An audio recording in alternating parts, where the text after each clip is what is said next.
Inamin na ng personal ni na Catherine Bernardo at Daniel Padilla na totoo ang mga ibinalita ng talent manager at vlogger na si Ogie Diaz na silang dalawa ay hiwalay na at tinuldukan na ang kanilang pagsasama.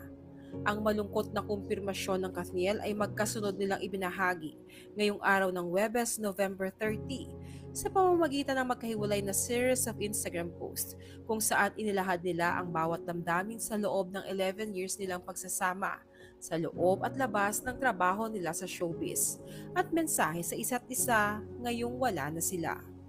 Sa isang Instagram post ay kinumpirma ng aktres na si Catherine Bernardo ang matagal nang kinatatakutan ng mga fans ng Kathniel na silang dalawa ni Daniel Padilla ay hiwalay na. Chapter closed. I hope this finally helps all of us move forward. I won't be entertaining questions regarding this anymore. Thank you for understanding. Kasama nito ang isang mahabang pahayag ni Catherine na inumpisahan niya sa pagbabahagi ng lumang litrato nila ni Daniel, nakuha noong nagsisimula pa lamang sila at mga bata pa. Nakasaad sa mensahe ni Catherine, I've been in showbiz for almost 21 years now, 12 years as the one half of Katniel, and 11 years as someone who loved Deej even behind the camera. I didn't grow up in this industry constantly being controlled and dictated on. I was lucky to have had the best guidance and support system when I started my career, and I've continuously worked hard to earn people's trust.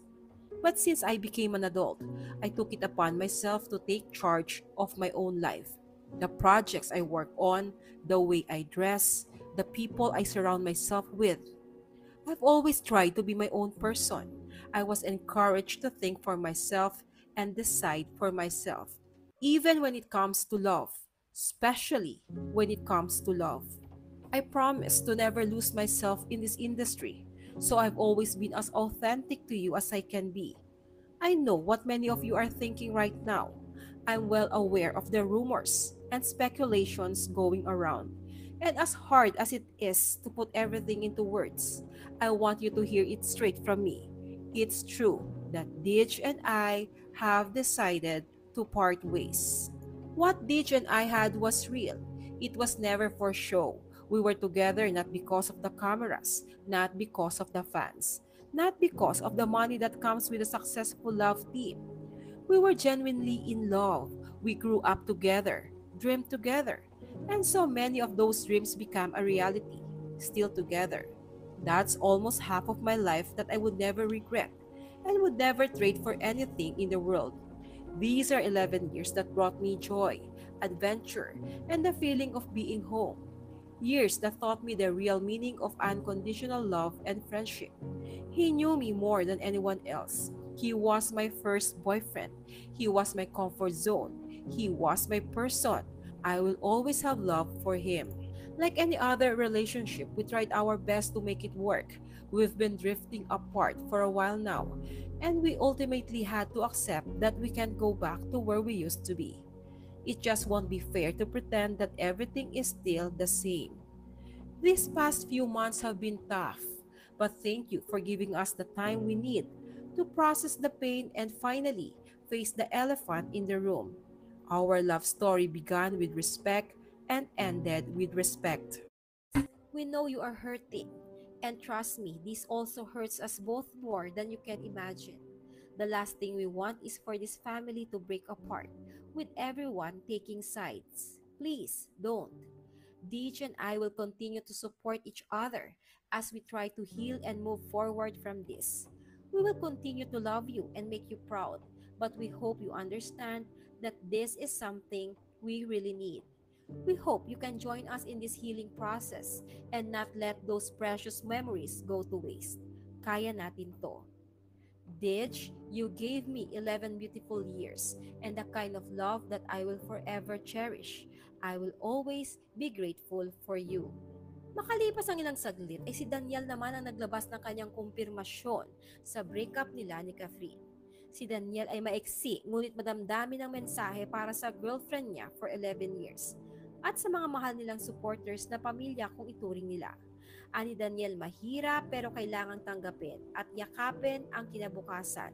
Panalangin niya rin na ang lahat ay mag-grow at maghilo. Mensahe ni Daniel kay Kat at sa kanilang mga tagahanga.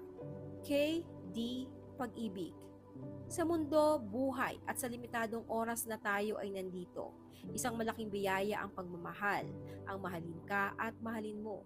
Ang mga alaala natin ay lagi kong baon sa aking puso at magiging liwanag sa mga madidilim kong araw.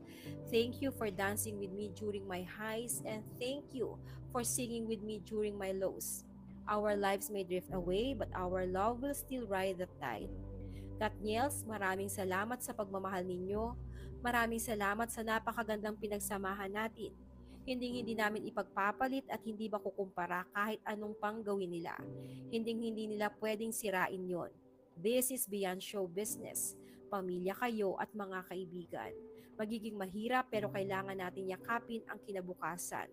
I pray for us to grow and heal. Bal, ang pagmamahal ko sa iyo ay walang hanggan at walang katapusan.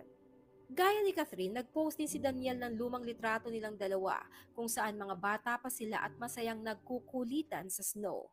Dumagsa naman ang mensahe ng suporta at pagmamahal kina Catherine at Daniel mula sa kanilang mga kaibigan at mahal sa buhay tulad ni Vice Ganda, Joshua Garcia, Marco Gumabaw, Ogie Alcacid at marami pang iba.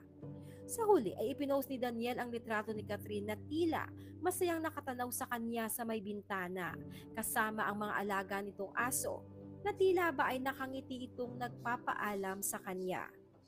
Ilang saglit lang makalipas ang breakup announcement ng Kathniel ay mabilis na nag-trend sa X ang pangalan ng aktres na si Andrea Brillantes. Siya kasi ang balitang isa sa dahilan umano ng pagkakalabuan ng Kathniel. Naging sunod-sunod rin umano ang pag-unfollow ng mga artista kay Andrea matapos ang breakup announcement ni Catherine. Ayon sa netizens, tila aware naman umano si Catherine sa Andrea Daniel thing dahil kung hindi ay matagal na nitong dinipensahan si Andrea sa bashers. Pero hindi iyon ginawa ni Catherine, bagkos ay in-unfollow niya si Andrea. Anang isang commenter, if that Andrea issue is not true, she can also speak up gaya nung ginawa niya kay Richie and the silent reposting about Chin and Seth. Prove yourself innocent. Ang daming blind apologists. Sinasamba pa rin si ate girl. Samantala, ang breakup announcement na ito ng Kathniel ay siya namang kumpirmasyon sa mga balitang inilabas ni OG Diaz na siyang nagsimula ng Kathniel breakup rumors noon, kung saan umani ito ng kaliwat kanang batikos mula sa Kathniel avid supporters. Sina Daniel at Catherine ay produkto ng love team culture sa industriya ng showbiz na siyang dahilan kung bakit nahirapan silang aminin agad sa publiko, lalo na sa mga tagahanga, ang tunay na estado ng kanilang relasyon.